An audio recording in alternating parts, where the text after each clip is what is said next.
Assalamualaikum warahmatullahi wabarakatuh. Selamat datang di video pembelajaran mata kuliah Teknologi Pemisahan Prodi Anafarma jurusan Gizi Politeknik Kesehatan Kemenkes Malang. Dalam video pembelajaran kali ini kita akan membahas tentang teknik pemisahan berdasarkan distribusi antar fasa.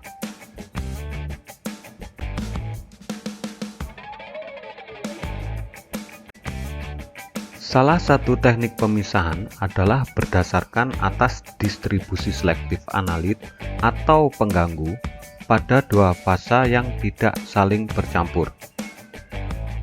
Ketika suatu fasa yang berisi zat terlarut es dikontakkan dengan fasa kedua, maka zat terlarut es akan terdistribusi dengan sendirinya pada dua fasa tersebut. Di sini saya contohkan, misalnya kita mempunyai santan kelapa. Santan kelapa ini merupakan emulsi lemak dalam air, di mana lemak di dalam santan ini berada dalam bentuk misel fosfolipid bilayer. Misel ini dapat berinteraksi dengan air karena adanya sisi hidrofilik dari fosfat. Maka untuk memisahkan lemak atau lipid, kita dapat menambahkan pelarut lain atau fase kedua. Di sini, fase kedua yang ditambahkan adalah berupa pelarut organik yang sesuai untuk melarutkan lemak, misalnya N-heksan atau kloroform, di mana nantinya lemak akan larut dalam pelarut organik tersebut. Bila ditinjau dari segi polaritasnya, maka fase kedua ini tidak akan bercampur dengan fase pertama. Hal ini disebabkan karena perbedaan polaritas yang sangat besar antara air dan N-heksan. Selanjutnya, apabila tabung yang telah ditambahkan N-heksan tersebut dikocok atau diaduk, maka fase 1 dan fase 2 akan bercampur untuk sementara waktu. Nah, pada saat pencampuran ini, maka lemak yang tadinya teremulsi dalam air akan berpindah ke dalam pelarut yang sesuai dengannya. Karena lemak sifatnya non-polar, maka akan lebih memiliki kecenderungan untuk berinteraksi dengan pelarut non-polar, dalam hal ini yakni N-heksan. Selanjutnya, setelah didiamkan beberapa saat, maka kedua pelarut akan terpisah lagi menjadi fase 1 dan fase 2. Akan tetapi, pada tahap ini, lemak sudah terdistribusi dalam N-heksan atau fase 2. Sedangkan senyawa-senyawa polar akan tetap berada dalam fase 1 atau air. Untuk mendapatkan pemisahan yang baik, biasanya proses seperti ini tidak bisa dilakukan hanya sekali saja. Perlu berulang-ulang. Karena pada ekstraksi pertama, kemungkinan hanya sebagian lemak saja yang terdistribusi pada N-heksan atau fase 2, dan sebagian lagi masih tetap berada dalam fase 1. Nah, pada tahap ini, perbandingan konsentrasi zat terlarut atau solut yang terdistribusi pada fase 1 dan fase 2 secara umum dinyatakan sebagai koefisien distribusi atau KD.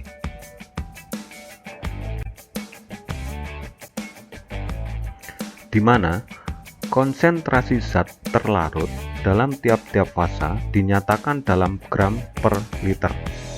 Perbandingan ini merupakan ukuran perbedaan kelarutan senyawa pada dua fase. Pengertian dalam penentuan koefisien distribusi rumus ini terbalik dengan penjelasan yang dijelaskan tadi, di mana C1 adalah konsentrasi solut dalam fase yang ditambahkan. Dalam contoh tadi adalah N-heksan. Sedangkan C2 adalah konsentrasi solut dalam pelarut mula-mula.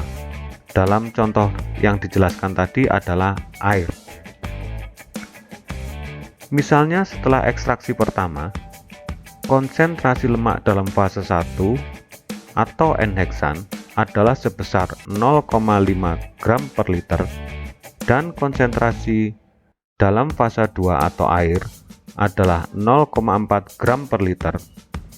Maka koefisien distribusinya adalah sebesar 1,25 untuk ekstraksi pertama. Pembahasan lebih lanjut tentang koefisien distribusi ini akan banyak digunakan pada pemisahan atau ekstraksi cair-cair. Seiring bertambahnya waktu, teknik pemisahan berdasarkan distribusi antar fasa dapat dibagi menjadi beberapa bagian. Yang pertama adalah ekstraksi cair-cair. Pada umumnya, pemisahan dengan metode ini digunakan untuk memisahkan senyawa berdasarkan hidrofobisitas atau hidrofilisitas atau like-dislike water, atau dengan menggunakan prinsip perbedaan polaritas.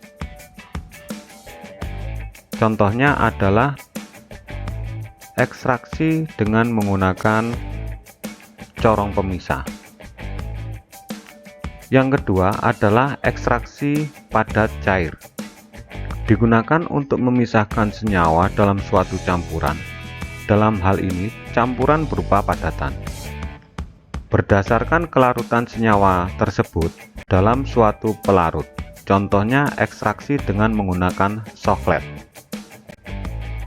Yang digunakan untuk memisahkan lemak atau minyak dari sampel padat dengan menggunakan pelarut kloroform atau N-heksan.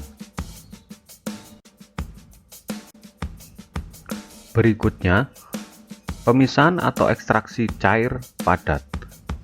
Metode ini digunakan untuk pemisahan suatu campuran yang berupa cairan dengan menggunakan padatan. Secara umum, teknik ini digunakan dalam kromatografi cair, di mana senyawa yang dipisahkan akan terdistribusi dalam media padat. Prinsip ini merupakan prinsip dasar dari kromatografi cair. Yang keempat adalah pemisahan atau ekstraksi cair dengan menggunakan gas. Metode ini digunakan untuk memisahkan senyawa dalam suatu campuran yang berupa cairan, di mana senyawa tersebut mempunyai titik didih yang rendah, misalnya amonia, asam nitrat, asam nitrit, dan lain-lain, di mana larutan akan diinjeksi dengan gas inert atau uap air, sehingga senyawa mudah menguap yang terdapat dalam campuran akan ikut mengalir bersama aliran gas tersebut, dan selanjutnya dikondensasi dan ditampung. Dan yang terakhir adalah pemisahan gas dengan menggunakan media padatan, di mana campuran gas atau campuran senyawa yang mudah menguap dialirkan pada media padatan. Maka di sini akan terjadi interaksi yang berbeda pada tiap-tiap gas dengan padatan, sehingga analit yang berupa gas akan terdistribusi pada padatan tersebut. Prinsip ini digunakan pada kromatografi gas.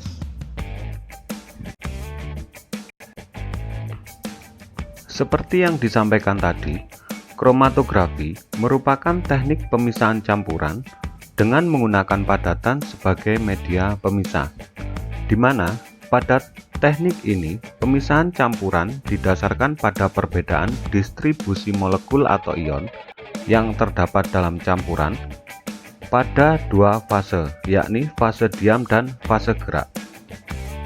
Fase diam sebagai medium distribusi merupakan sistem kromatografi yang berfungsi mempengaruhi ion atau molekul dalam campuran untuk tetap diam pada posisinya. Dan fase diam ini umumnya berupa padatan yang mempunyai gugus aktif yang dapat berinteraksi dengan molekul atau ion dalam campuran yang dipisahkan. Sedangkan fase gerak merupakan sistem kromatografi yang berfungsi untuk mendorong atau menarik agar molekul atau ion dalam campuran dapat bergerak. Fase gerak umumnya berupa cairan atau gas inert. Pada gambar dapat dilihat bahwa suatu campuran ABC apabila dimasukkan atau diinteraksikan dengan fase diam, maka akan terjadi perbedaan interaksi antara molekul A, B, dan C dengan fase diam. Apabila campuran tersebut dialiri atau digelontor terus-menerus dengan fase gerak, dalam ilustrasi ini, maka molekul C akan keluar terlebih dahulu. Hal ini disebabkan karena molekul C berinteraksi paling lemah dengan fase diam. Selanjutnya diikuti dengan molekul B yang berinteraksi lebih kuat dari molekul C dengan fase diam. Dan yang terakhir keluar adalah molekul A, di mana molekul A ini berinteraksi paling kuat dengan fase diam dibandingkan dengan molekul B dan C. Jadi, dapat disimpulkan bahwa distribusi molekul A, B, dan C pada fase diam terjadi karena adanya perbedaan interaksi tiap molekul atau ion yang berada dalam fase diam. Faktor-faktor yang mempengaruhi distribusi molekul atau ion pada fase diam, yang pertama adalah polaritas. Semakin polar molekul akan semakin kuat berinteraksi dengan fase diam yang bersifat polar. Yang kedua adalah hidrofobisitas. Semakin hidrofobik molekul, maka akan semakin kuat interaksi molekul tersebut dengan fase diam yang bersifat hidrofobik atau non-polar. Yang ketiga adalah ukuran molekul. Semakin besar ukuran molekul, maka interaksi dengan fase diam yang berpori akan semakin kecil, sehingga semakin besar ukuran molekul, maka dia akan terelusidasi semakin cepat. Yang berikutnya adalah suhu. Semakin tinggi suhu, maka proses pemisahan akan semakin cepat. Yang berikutnya adalah kelarutan. Semakin banyak senyawa yang dapat larut membentuk ion, maka akan semakin banyak pula ion yang dapat dipisahkan dengan menggunakan fase diam yang mempunyai gugus tukar. Yang berikutnya adalah titik didih. Titik didih ini digunakan pada pemisahan dengan menggunakan kromatografi gas. Berdasarkan campuran yang dipisahkan, maka kromatografi dapat dibedakan menjadi dua bagian, yakni kromatografi cair, di mana campuran yang dipisahkan berupa cairan, dan kromatografi gas, di mana campuran berwujud gas yang dipisahkan berasal dari cairan yang mempunyai titik didih rendah. Pada umumnya, kromatografi gas ini sudah dilengkapi dengan detektor, sehingga kromatografi gas selain berfungsi sebagai pemisah, juga bisa langsung digunakan secara kuantitatif untuk pengukuran kadar suatu senyawa. Berdasarkan material atau peralatan yang digunakan, kromatografi cair dapat digolongkan menjadi 4, yakni yang pertama kromatografi kertas, di mana kromatografi ini berupa lembaran selulus sebagai fasa diam. Yang berikutnya adalah kromatografi lapis tipis atau thin layer kromatografi, di mana pada kromatografi ini berbentuk lembaran kaca, plastik, atau aluminium yang dilapisi fase diam berupa silika gel, alumina, atau selulus. Berikutnya adalah kromatografi kolom. Pada kromatografi ini menggunakan tabung kaca yang dilengkapi dengan keran pada bagian bawah dan fasa diam yang diisikan pada kolom berupa serbuk atau butiran yang berbahan dasar silika gel dengan ukuran 63–200 mikrometer, atau juga bisa fasa diam berupa resin dengan ukuran 200–500 mikrometer. Dan yang terakhir adalah kromatografi cair kinerja tinggi atau HPLC. Hampir sama dengan kromatografi kolom, hanya saja ukuran kolomnya lebih kecil dan sudah dilengkapi dengan pompa, pemanas, dan detektor, sehingga dapat langsung digunakan untuk memisahkan dan mengukur secara kuantitatif.